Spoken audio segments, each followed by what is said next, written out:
చేయాలి పెండింగ్ ఉన్న జీతాలు వెంటనే మంజూరు చేయాలి పెండింగ్ ఉన్న ప్రభుత్వ నిర్లక్ష్యం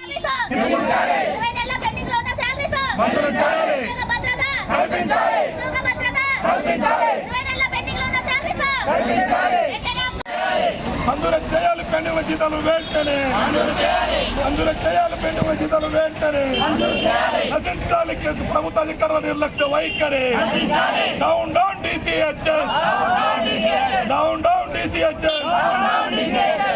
down down DMHO down down superintendent down down college principal కల్పించాలి మాకు ఉద్యోగ భద్రత వెంటనే కల్పించాలి ఉద్యోగ భద్రత వెంటనే మాత్రం పని చేపించగల జీతాలు మాత్రం నశించాలి ప్రభుత్వ అధికారుల వైఖరి నశించాలి ప్రభుత్వ అధికారుల వైఖరి అవకాశం అవుట్సోర్సింగ్ ఉద్యోగుల ఉద్యోగ భద్రత కల్పించాలి వెంటనే అవకాశం నర్సింగ్ ఉద్యోగులకు ఉద్యోగ భద్రత కల్పించాలి వెంటనే జీతాలు ఇవ్వకపోవడం అంటే పని చేపించుకుంటారు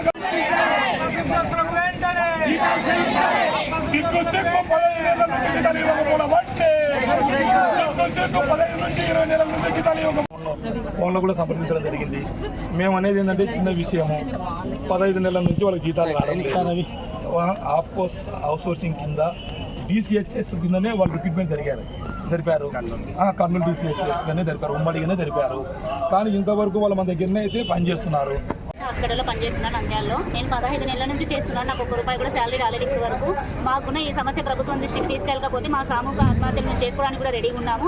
ఈ ఆత్మహత్యలకు అయితే ప్రభుత్వమే నిర్ణయం తీసుకోవాలి. చూడండి, మీ ప్రభుత్వ ఆత్మహత్యలే అవుతాయి కానీ మా ఆత్మహత్యలు అయితే కావు. మాకు వెంటనే జీతాలు చెల్లించాలని మేము కోరుకుంటున్నాము. మీరు ఎవరైనా అడిగారా జీతాలు ఏమని? అంటే వాళ్ళు ఏమంటారు? అడిగినాము, కలెక్టర్ని అడిగినాము, ఎమ్మెల్యేని, ఎంపీని, ప్రతి ఒక్కరిని అడిగినాము. వాళ్ళ రెస్పాండ్ ఏమంటే వచ్చినప్పుడు తీసుకోండి, మా చేతిలో ఏం లేదంటున్నారు.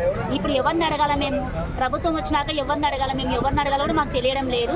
మీరే కంపల్సరీగా ప్రభుత్వం దృష్టికి తీసుకెళ్లి కంపల్సరీగా ఇవ్వాల్సిందిగా కోరుతున్నారు. డ్యూటీలు అయితే చేయించుకుంటారు, అధికారులు డ్యూటీలు చేయించుకున్నారు, FRS చేయించుకున్నారు, అన్ని చేస్తున్నారు. జీతాల గురించి పోయి అడిగితే మాకు సంబంధం లేదన్నారు. ఎవరికి సంబంధము? ఎవరు మమ్మల్ని రిక్రూట్మెంట్ చేసుకునేది? వాళ్ళని పోయి అడిగితే మాకు తెలియదు. గైడెన్స్ ఇచ్చినప్పుడు తీసుకోండి అంటున్నారు. ఎప్పుడు గైడెన్స్ ఇచ్చేది? మీరు మీకు తెలియకపోతే మాకేం తెలుస్తుంది? జీతం ఇచ్చినారు కానీ జీతాలు ఇవ్వకుండా పని చేయించుకోవడం ఎంతవరకు సాధ్యము? ఇదే ఎమ్మెల్యేకి కానీ ఎంపీకి కానీ ఒక్కరోజు జీతం లేట్ అయితే వాళ్ళు కనకలాడతారు. వాళ్ళ జీతాల కోసం వెనుకలు పెడుతున్నారా లేదా? మేము 15 నెలల నుంచి 1 రూపాయి తీసుకోకుండా మేము చేస్తున్నాం, పోరాడుతున్నాం. ఎన్ని రోజులని మేము ఇట్లా ఉండాలా? 1 నెల పోతే 2 నెలలు, రేపు వచ్చే నెల, 3వ నెల, 4వ నెల అంటున్నారు. ఇట్లా 15 నెలలు గడిచిపోయాయి. మాకైతే ఆర్థిక పరిస్థితి చాలా ఇబ్బందిగా ఉంది. పిల్లలకు చదివించలేము. బాబు షూరిటీ భవిష్యత్తు గ్యారెంటీ అన్నారు. మా పిల్లలకు భవిష్యత్తు ఉందో లేదో కూడా మాకు తెలియడం లేదు. కూలి పనికి వెళ్ళినా కానీ సాయంత్రానికి కూలి ఇస్తారు, కానీ ఇక్కడ గాజు ఖర్చం చేసినా కానీ మాకు జీతం అనేది 1 రూపాయి లేదు. వెంటనే స్పందించాలని కోరుకుంటున్నాను. ఉద్యోగులందరినీ కలుపుకొని కూడా తక్షణమే మేము సెక్రటరీ కూడా 21వ తేదీన కూడా ముట్టడి కార్యక్రమం చేపడతాం.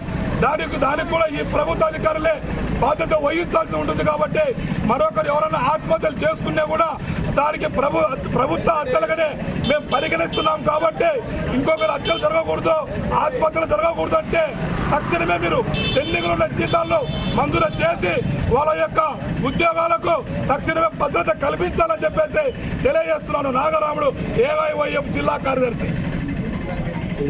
ఆప్కాస్ ఉద్యోగస్తులు, కాంట్రాక్ట్ బేసిక్ కింద పనిచేస్తున్న ఉద్యోగస్తులు 15 నెలలుగా జీతాలు తీసుకోకుండా వాళ్ళు ఎంతో సేవలు అందిస్తూ ఉన్నారు. కానీ వారిని గుర్తించకుండా వాళ్ళ సమస్యలు కూడా పట్టించుకోకుండా రాష్ట్ర ప్రభుత్వం 15 నెలలు దాటిపోయినా కానీ వాళ్ళకి ఇంకా పెండింగ్ వేతనాలు చెల్లించడం అనేది చాలా సిగ్గుచేటు. తక్షణమే ప్రభుత్వం కూడా వాళ్ళ శ్రమని గుర్తించి వారి సమస్యలను గుర్తించి వాళ్ళ పెండింగ్ వేతనాలు వెంబడే చెల్లించాలి. అదేవిధంగా ఏఎన్ఎంలని ఏ విధంగా అయితే పర్మనెంట్ చేశారో అదేవిధంగా ఇక్కడ ఉన్నటువంటి అవుట్సోర్సింగ్ నర్సింగ్లను కూడా పర్మనెంట్ చేయాలి. లేని పక్షంలో AYYF ఆధ్వర్యంలో భారీ ఎత్తున ఆందోళన చేస్తాం. మీ ప్రభుత్వ కార్యాలయాన్ని కూడా ముట్టడిస్తామని ఈ సందర్భంగా హెచ్చరిస్తా ఉన్నాం. AYYF జిల్లా అధ్యక్షులు రణత్ యాదవ్. జిల్లాలో ప్రకారంగా మనకు రిక్రూట్మెంట్ జరిగినాయి. అది first phase, second phase, third phase ప్రకారంగా అంచెలంచెలుగా నియామకాలు జరిగిన తర్వాత ఒక పద్ధతి ప్రకారంగా వాళ్ళ యొక్క శాలరీస్ మంజూరు చేసే ఒక విధానం ఉంటుంది. ఆ విధి విధానాలు జరిపేటప్పటికీ ఎలక్షన్ కోడ్ రావడంతో వాళ్లకు ఆలస్యమైనటువంటి మాట అయితే వాస్తవమే. కానీ ఇప్పుడు మళ్ళీ కొత్త ప్రభుత్వం ఏర్పడిన తర్వాత మళ్ళీ ఈ ప్రాసెస్ని టేకప్ చేసి యాజ్ ఎర్లీ యాజ్ పాసిబుల్ వాళ్ళకు గవర్నమెంట్ దృష్టికి తీసుకెళ్ళి ఎవరైనా కూడా మధ్యతరగతి నుంచి నిరుపేద కుటుంబాల నుంచి వచ్చినటువంటి వాళ్ళే ఈ ఆప్కాస్ ఉద్యోగులు మ్యాక్సిమం ఉంటారు. ఒక నెల జీతం ఆగినా కూడా చాలా పరిస్థితి కష్టమే.